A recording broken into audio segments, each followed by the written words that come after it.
Somebody say again, I don't look like what I've been through. Is that anybody's testimony in the house tonight? Knowing in this world that we're going to have tribulations and trials, we must understand that life is a process, and if it's not one thing, it's another. But here we find in this text, there is a young man, first of all, who has been outcast out of the city where he was, and because of that, he is now in a strange place. He is now doing things that don't seem normal to society, and basically he had lost his mind. And I wonder if there are any real saints in the house who can raise your hand and say that there have been some time that you have literally almost lost your mind. And somebody might say, how could I lose my mind? I try, you know, every day I get up and man that's born of a woman, it's but a few days, and those days are full of trouble. And there are some things in life that if you are not careful, they can catch you off guard, and they will have you about to lose your mind. Now, I just want to know that there are some people in the house, I know that you don't look like what you've been through. And in this text, this young man, he is simply being controlled by the devil. And this is what I like about the adventure with Christ. When you are in Christ, there's a realness, there's an authenticness. Let me tell you something. I have been used by the devil before. Do I have any other real saints in the house who can just raise your hand and say, the devil had control of my life. The devil had been doing things I really didn't have any business doing. In this text, this young man had literally lost it all. Number one, he was an outcast. They put him on the outside of the city because he was just messing up and acting crazy. And has anybody ever been outcast in the house tonight? Anybody ever been told that you were going to never be nothing, and you're just like your old daddy, and just because you didn't go to school, your mama ain't going to be nothing, you're not going to be nothing, your children not going to be nothing? Oh, but the devil is a liar in the house tonight, because I come to let somebody know that you are more than a conqueror in Christ Jesus. Look at somebody and say, I don't look like what I've been through. You have to understand here, this man was sick.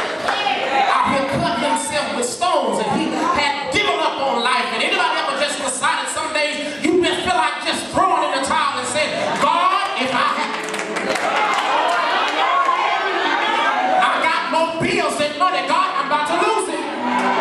God, I gotta keep going back to this schoolhouse of my heart. God, I got to go to church and deal with church folk and not Christians. God, I'm about to look. I'm about to look.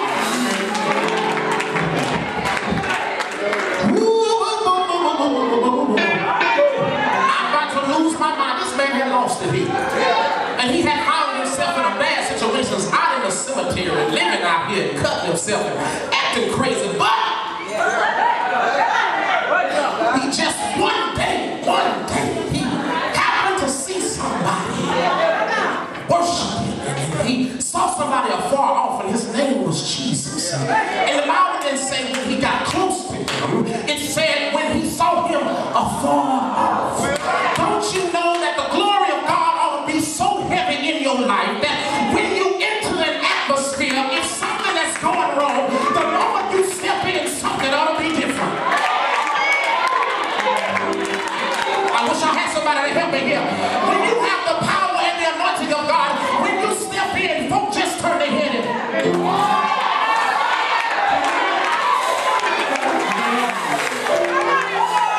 Something strange about that person right there. But I come to let somebody know how many know we are strange and peculiar people. I don't act like I used to act. I don't say some stuff I used to say. There's been a change.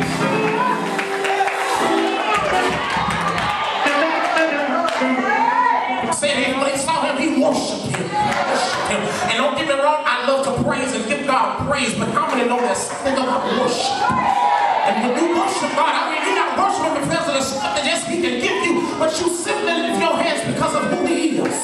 Who is God? Somebody might say, preacher, who is God? I come to let somebody know he's Jehovah Jireh, my provider. Somebody might say he's Jehovah Nissi. Jehovah Shalom.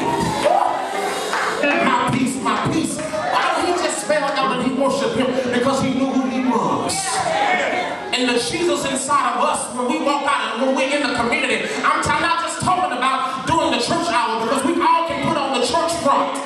We all can put on the church shout and put on the church act. But I'm talking about after the benediction. When we leave these doors, it's the same Jesus during the 11 o'clock service. It's in the same Jesus on the outside. And he said, look, God, what do you need for me? I know I messed up. I know I'm in a bad shape. And Jesus said, don't worry about it. Come out of here. Yeah. How many know have you ever had to deal with some devils?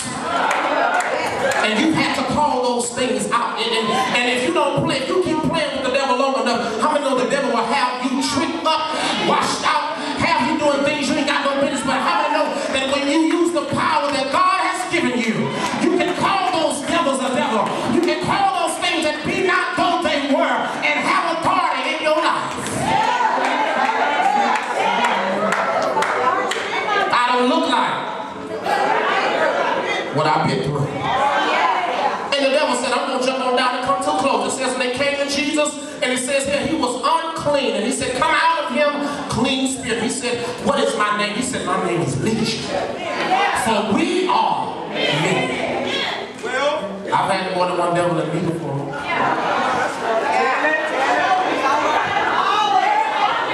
Do I got some real saints that raise your hand and say that was me?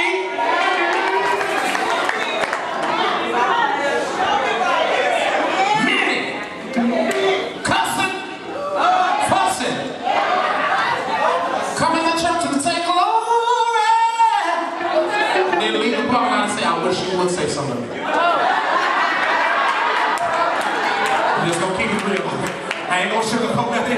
We have so many devils that we have to deal with, but how do you know you have to use the power that God has given you? And when you have been set free, and I wonder, do I have any free folk in the house tonight? Whom the Son has set free? Y'all got to help me here. Whom the Son has set free? He's free indeed. Do I have any redeemed folk in the house and say, I once was bound, but by the chains, I was in chains. But one day, I was set free. Look at somebody and say, I'm free, I'm free, I'm free, I'm free, I'm free, I'm free. No more chains holding me. Y'all don't want to have no church up in here tonight. I'm free on tonight. So he said, look at here now. He said, look, come out of here. And the demons had to respect who God was.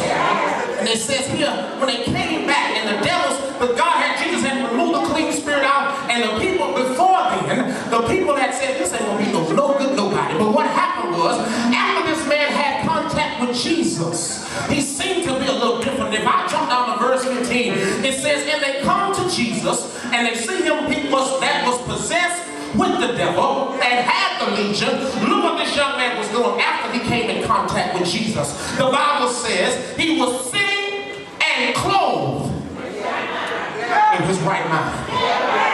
You come from the point of about to lose your mind to being clothed in your right mind. Who in the world can take you from a state where you want to give up to a state of saying, whatever state I'm in, I can find myself content? Who can take you from I want to throw in the towel to take you to many of the afflictions of the righteous? But God, who can take me from this kind of mindset that say, I'm done with life, and then who can take me and say that no weapon formed against me shall prosper? And it says here, verse 16, and he said, and they saw and told him how it befell him, and he was possessed with the devil, and also concerning the swine. But look at here, look at here. 18 says that when he was coming to the ship, he was possessed with the devil, praying that he might be with him. And then the man wanted to go with Jesus because he had contact. How many know that if you just get a little bit of Jesus, if you just want to just be around people that got Jesus, I'm not talking about being around messy folk and